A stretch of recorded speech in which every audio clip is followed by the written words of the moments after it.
Hi, everybody. This is George Schroeder with USA Today Sports, and I'm with Christopher Schroeder, Hi. and we are going to talk a little bit of football. Well, I'm going to talk a little football, but Christopher, tell me what you want to do. Uh, Portugal. Uh, what? Would you like to talk about some football? Yeah, I think we would. But you're supposed to remember how to say that, right? Yeah. A couple of big games today, right? Yeah. What happened with Pittsburgh and Clemson? But, Pittsburgh beat Clemson. Yeah, it was a big upset, wasn't it? Yes. And then what happened with Georgia and Auburn? Georgia beat Auburn. Yeah, I'm going to talk a lot about those two games. Some other games earlier in the day, and some games that have kicked off just now or are about to kick off. We'll talk a little bit about those too. But Christopher, thank you for joining me. Thank you for joining everybody. We're going to talk about some football. I know you love it. Have you had a good Saturday again? Yeah. Absolutely. All right, we'll talk to you soon, okay? Okay. Tell everybody goodbye. Bye. See you next Saturday. All right, that's Christopher Schroeder with his 2 weeks in a row cameo. Head on out. Yeah, thanks for saying goodbye to everybody. He's the best part of this whole deal, I understand. But we're going to talk some college football now. Bye, Daddy. See you later, Christopher. So much to talk about. You have Clemson and Pittsburgh. Pittsburgh with the big upset. The long field goal by Chris Blewett with 6 seconds left as Pittsburgh wins 43-42, ending Clemson's unbeaten run and knocking them, at least for the moment, out of the top four. I guarantee you that on Tuesday they'll be somewhere. And it'll be interesting to see. We'll have to see where the selection committee decides to put those guys and how far they drop. I want to say this. It was a bad outing by the Tigers, no question. It's a bad loss to an unranked team. Pittsburgh's a decent team, but an unranked team at home. It's a bad loss. It sort of takes you back to some of the other games we've seen Clemson play this year. We keep thinking they're going to put it together. Occasionally they have put it together, but this time they didn't. You remember they had the chip shot field goal that North Carolina State missed that ended up allowing them to escape into overtime, or they would have already had a loss. So it harkens back to some of the games they played earlier in the year that they escaped in. They didn't escape today. All that said, if Clemson wins out, and that's a big if, given how they played today. Who's to say they're going to play better? If Clemson wins out and thereby wins the ACC championship, they're going to be in the playoff. Now, and I don't think there are really any ifs, ands, and buts about it. It's a bad loss. And it is a bad loss, but they will be an ACC conference champion if they get that. And that's a big deal to the committee. They'll be a 12-1 ACC champion. That said, there's no guarantee that happens. And this does open the door potentially for the committee to make some interesting decisions. Not this week. Doesn't really matter where they are on Tuesday. It'll be interesting to see if they fall below Louisville. I wouldn't think they would. They still own the head-to-head over Louisville. But it'll be interesting to see where they are. But that doesn't really matter. And next week doesn't matter either. And the week after doesn't matter. What matters is December, whatever day that is, December 4th on Sunday, the final rankings. That's what matters. And Clemson still has a shot, and a very good shot. If they win out, they'll be in the playoff. Might be the 4th seed, but they'll be in the playoff. So it's chaos coming to college football. It throws a wrench in the works, and it's one we didn't see coming, which maybe is the definition of chaos, I suppose. And it's November, and that's when this seems to happen. So Chris Blewett with the big field goal. A huge win for Pittsburgh, by the way, which becomes bowl eligible, but it's a whole lot bigger than just getting to 6 wins. It's a big win for Pat Narduzzi in his fledgling program. Deshaun Watson, by the way, threw 3 interceptions. The Tigers had a couple of tries needing to get 1 yard to basically salt away the game late, even though they hadn't played very well, needed 1 yard to salt it away and couldn't get it. And that led to the Pittsburgh opportunity to take the ball downfield and kick the field goal. By the way, they got within within range of a field goal because Clemson couldn't put it away, and Deshaun Watson forced a pass right near the goal line that would have been an easy touchdown, or at least a field goal, frankly, if he just throws the ball away. That would have put the game away, and Pittsburgh returns it 70 yards. And so Just a bad performance for Clemson, a very good performance for Pittsburgh, a huge upset in college football. And I will repeat this, it does not end Clemson's playoff hopes. It puts them temporarily behind the 8 ball, but if they win out, I believe they'll be in the 4. So here we go. Well, we'll pay attention, by the way, to where they drop in the rankings this week. But again, what happens on Tuesday when the rankings come out doesn't really matter a ton. It'll just be interesting to see what the committee actually thinks of that loss in this moment.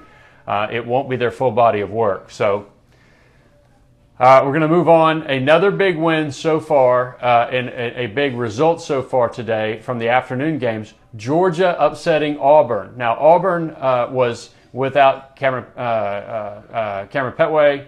They were missing him. That was a big deal. Sean White clearly not right in the passing game. Gus Malzahn said after the game that he hasn't thrown a pass in practices in 2 weeks, which says a couple things. One, that they have no faith in either of their other 2 quarterbacks, John Franklin and Jeremy Johnson. We pretty much already knew that, but that's what we saw today. So the Tigers up 7-0 at halftime in Athens. Georgia holds them without a first down in the second half. And each one of those, and the first possession ends with a pick 6, which ties the game, or the extra point ties the game. And then each one of those succeeding possessions looked very similar. It seemed like they would run the ball twice and then throw on third down, and it was just pathetic. It wasn't very good at all. And eventually, Auburn's defense played really, really well. Eventually, they got worn out. They gave up 2 field goals in the fourth quarter and lost the game 13-7.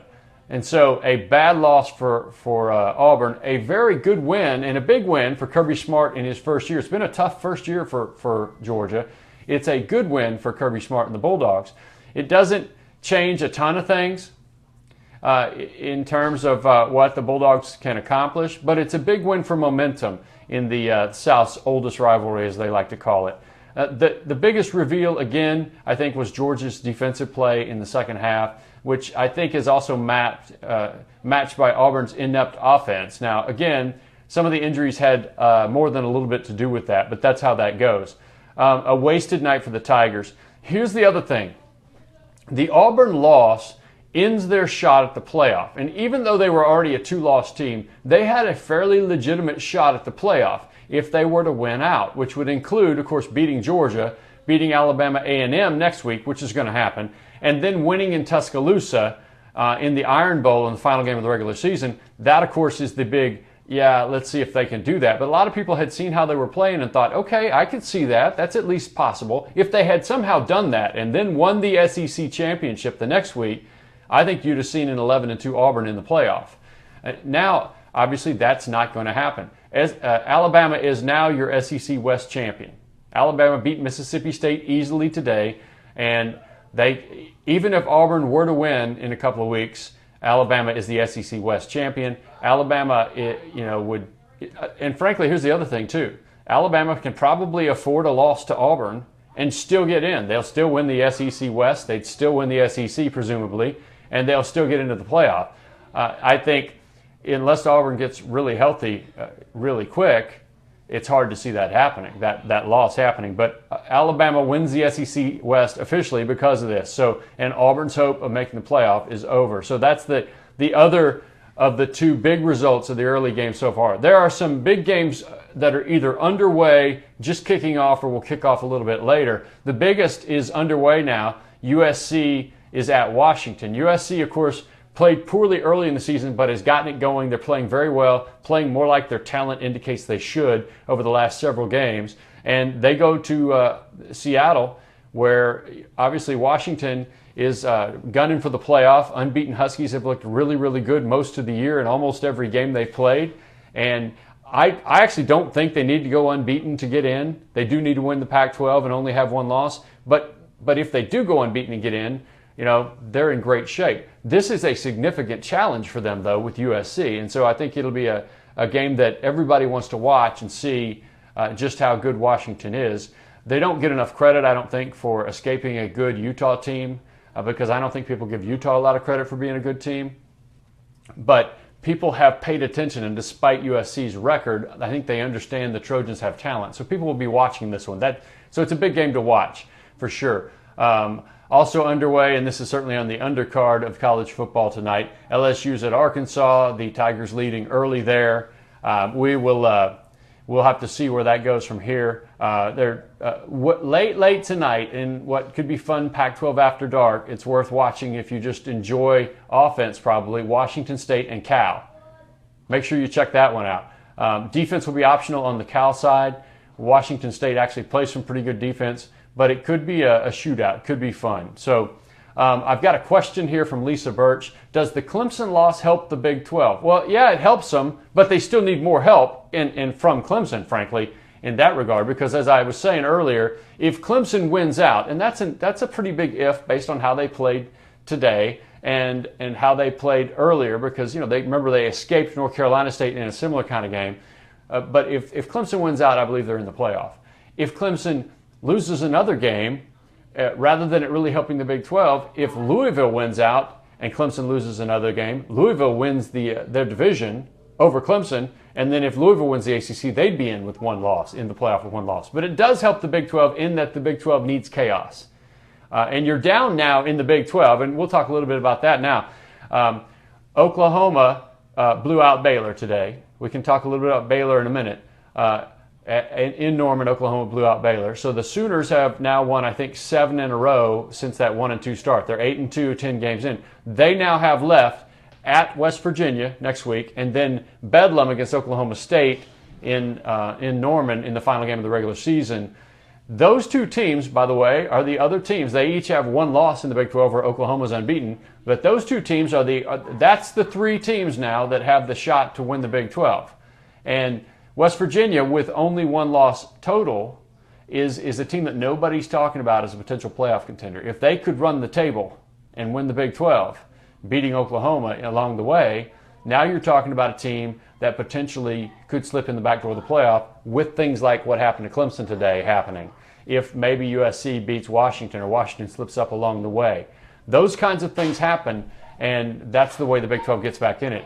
I know a lot of people think Oklahoma maybe looks like the best team in the Big 12 at this point. Those two early losses to Houston, and obviously Houston has fallen off the playoff map, and Ohio State, by the magnitude of what the loss was, I think kill their realistic chances. They would have to have a ton of help to get into the playoff, and I don't think we're going to see that much help for the Big 12. But if you're looking for a team that could potentially slip in from the Big 12, it's if West Virginia runs the table, finishes with one loss. Then you've got a shot at it, I think. I think the two losses for Oklahoma already would cause problems. And then Oklahoma State obviously has two losses. So even if they were to run the table. But we'll see. Stranger things have happened. This is the time of year last year when people were sort of thinking, look at Oklahoma, they're coming on. And people are starting to say the same thing. A couple things, though. They already have the two losses. And in those two losses against teams that we thought at the time, certainly Ohio State were playoff caliber teams. Let's just stick with the Ohio State game. They didn't seem to measure up on that night in Norman to the Buckeyes. And so I think it makes it really, really hard for them to get in, even if they run the table and look exceptionally impressive. So Oklahoma blows out Baylor. West Virginia beat Texas at Texas, and that's interesting not only for the Big 12 title race, but because it quenches a little bit of the Texas momentum. The Longhorns had won 2 in a row, and now they're still scrabbling along, and it turns the heat back up on Charlie Strong again, brings back up those questions. If they were to win out, they would finish 7-5. I think it'd be an interesting question now as to whether or not the powers that be at Texas decide to keep Charlie Strong. If they win 1 of 2 and finish 6-6, it's the same question. It's a little bit tougher, even though they'd be bowl eligible. But if they and they are going to win at least 1 of 2, because Kansas, I think, is still on the schedule. So, but it ratchets the pressure up on Charlie Strong. Meanwhile, Oklahoma State won in Stillwater, barely outshooting Texas Tech in another one of those Big 12 specials, 45-44. When Texas Tech scored with with a minute 39 left, the potentially tying touchdown, actually the tying extra point, and the guy knocked it off to the right. Just blew the extra point that would have tied it, and potentially it could have gone into overtime there. So Oklahoma State escapes. Another game that's off the marquee, but it has two big name programs. Stanford blows out Oregon in Eugene. Now, Stanford blowing out Oregon in Eugene is a fairly big deal. Only in this. One, first of all, Stanford has righted the ship a little bit with Keller Christ at quarterback and Christian McCaffrey apparently back healthy. Secondly, Oregon now has 7 losses and officially isn't going to turn the season around and go to a bowl game. And so now the questions about Mark Helfrich's future become front and center the rest of the way. How well do they finish out? What do you think? What do you think is going to happen after that? We're going to and do the powers that be at Oregon decide it's time for a change? Look, Justin Herbert is a nice young quarterback. It looks like he's got a nice young future. They've got some good young players. But the question when it comes to Oregon, there are going to be a couple questions. One of them is, can you afford to lose a bunch of season ticket holders? And the answer at Oregon with a smaller stadium that seats about 55,000 is no, you can't. And so if you see that happening, that's a problem. The other question is not, wow, I think I see improvement for next year with these young guys. It's, are you going to see the program back in a hurry and back to stay at the level that they've been at, which is winning Pac-12 championships and playing for in the college football playoff, or at least contending deep into the year for the college football playoff? If what you see is a nice little improvement to an 8-4 type of program, that's a problem. So it'll be really interesting to see what the Oregon folk do now. But now the Ducks can finish no better than 5-7. That's if they win out. So that was a pretty big result there. So we're going to go to the scoreboard real quick here to make sure I'm not missing anything. Ohio State had no trouble with Maryland. They continue to roll towards that big meeting with Michigan in Columbus. Final day of the regular season. Cannot wait for that one. It's going to be fun. I am currently scheduled to cover that game, so that could be a ton of fun there. See what else we've got. Michigan playing at Iowa. That's a night game, so that's one that everybody's going to be tuned into here shortly. Could that be a trap game maybe for the Wolverines? I don't think so. They've done nothing but be very, very impressive, but they also really haven't left home much, frankly, yet. So we'll see what happens there. LSU, by the way, early second quarter is up 21-0 on Arkansas. So the Jekyll and Hyde thing with the Razorbacks appears to be continuing. And LSU, at least early in the game, is really playing well in terms of rebounding from that tough loss to Alabama. They played very, very well against Alabama defensively and just didn't have the offense to get it going. Alabama's defense shut them down. And so you didn't know how they would respond. So early signs are that's pretty good. I want to make sure I'm not missing anything crazy here. Alabama, of course, rolled 51-3 against a bad Mississippi State team. If there was any intrigue at all, it was because Mississippi State had upset Texas A&M, but I don't think anybody expected even a close game there, and it did not happen. So, we'll see where it goes. So the Ohio State-Maryland game was 62-3. The Buckeyes are really getting it rolling now. Look, Maryland's not very good, but the Buckeyes are playing really well, and that's a huge deal. So Wisconsin, by the way, that's the one I meant to highlight. So Auburn was this 2-loss team that people were pointing to as and if they win out and win their conference, which would include that win over Alabama, and they'd be the SEC champion, they'd be in the playoff with 2 losses. Wisconsin, Auburn, that's gone for Auburn now. Wisconsin now takes that mantle as the 2-loss team with the opportunity to pull it off. If Wisconsin wins out, and they won 48-3 over Illinois today, that's not unexpected. That is impressive, but it's not unexpected. If they were to win out, win their division, and then beat the Big Ten East champion, be it likely Ohio State or Michigan, now you're looking at a 2-loss Big Ten champion that I think's in the playoff. And so they've got every shot there, the Hawkeyes, because they also, let's not forget, they started the season with the win over LSU. So that's a good one. Penn State continues to win, so there is a possibility of a 3-way tie. Penn State beat Indiana 45-31. It was a lot closer maybe than that. There is a possibility of a 3-way tie in the Big Ten East, but that will be interesting to see where that goes. I mentioned Oklahoma beating Baylor. It was 45-24 in Norman today. One of the things that was interesting about that is Baylor started the season 6-0. They're now 6-3. They're now 6-3. And now, credit them. I watched part of that game. Credit them for playing hard. They never quit. But but there are a couple things here. One, it's pretty clear that program is potentially on the edge of imploding based on some of the things off the field that we've seen over the last couple of weeks. And it was a huge and sad deal for them on the field to lose quarterback Seth Russell in the game to what looked like a terrible lower left leg injury. ESPN showed the replay one time. The lower leg, the foot was twisted, contorted at a very tough angle, and Seth Russell was carted off. A neat scene out of that in Norman, in that the Oklahoma players kept coming over and shaking his hand and offering him condolences, consoling him, I guess would be a better way to put it. And the crowd gave him a standing O as he was carted off. So it's always nice to see that kind of thing. But I hate that for Seth Russell. You remember he came back this year. First of all, he waited 3 years to be the starter at Baylor.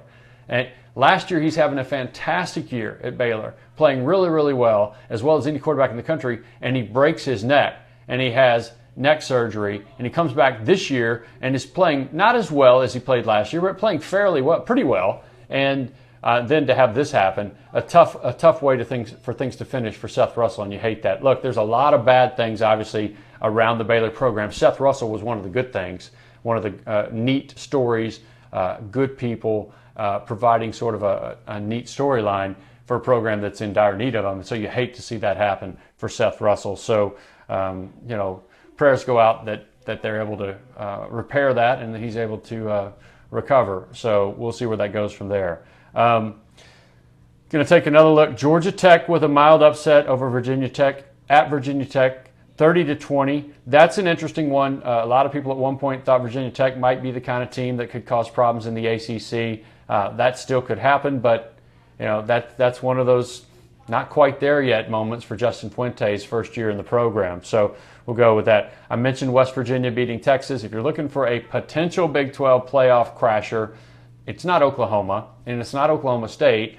It's West Virginia. Those are the three teams that have a shot now to win the league, and they're going to play each other here, or Oklahoma plays those two teams to finish the season. West Virginia wins out with one loss.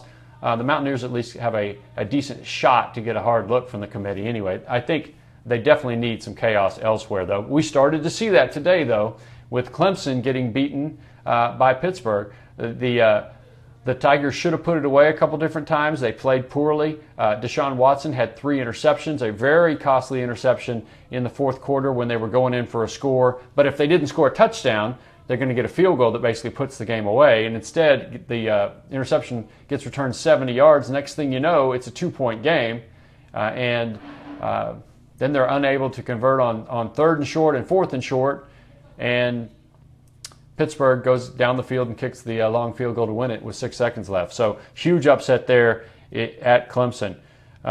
We'll see where everything else goes from here. Pac-12 after dark, Cal at Washington State. That's worth staying up to watch. Colorado at Arizona. Colorado's a team we're not talking about either. Played pretty well at Michigan early in the year. They're now 7-2, leading the Pac-12 South. And I think they're the odds-on favorite at this point to face Washington in the Pac-12 championship game, and might be a pretty significant obstacle for them. I don't expect them to lose at Arizona. Arizona's having a tough year. It's a really tough year. They're 2-7. They haven't won a Pac-12 game, but it's worth watching if you haven't gotten a look at the Buffs. That game starts at 10 o'clock Eastern. 10 o'clock Eastern, Pac-12 after dark. Michigan and Iowa just now kicking off, so I'm sure some of you guys will click off here. You've got USC Washington underway, LSU Arkansas underway. USC Washington, of course, is the big game left on the docket tonight. Although, Iowa could pose an upset threat to Michigan. That would be interesting if that were to happen. But the big games of the day, Pittsburgh upsetting Clemson, injecting some chaos into college football, handing the Tigers their first loss. They had some close calls before, most notably NC State. Remember that chip shot field goal that would have won it, missed. They then escaped in overtime. Today, a long field goal didn't miss with 6 seconds left, and a 43-42 win. Huge win for Pittsburgh in Pat Narduzzi's second season, and they now have 6 wins, which makes them bowl eligible, so big deal for the Panthers there. But a bigger deal in terms of at least a temporary shakeup in the college football playoff hierarchy. Everything looked great going into this game. It looked like these 4 teams, if they just keep winning, and there was the big if they just keep winning, it's set. And instead, now we have the first shakeup. Again, I think if Clemson wins out, it doesn't really matter where they are Tuesday when the College Football Playoff Committee ranks them. If Clemson wins out, I think they'll end up back in the top 4. But now they've got their work cut out for them, and they have no chance if they lose another game. Let's see, the other big win so far, the big upset, big result today so far is Georgia beating Auburn in Athens 13-7. Auburn had a 7-0 lead at halftime. Clearly their offense was not firing on all cylinders, but it was running great in the first half compared to what happened in the second half. 7 possessions, no first downs. The first possession ended on a 3rd down pick 6 that tied the game.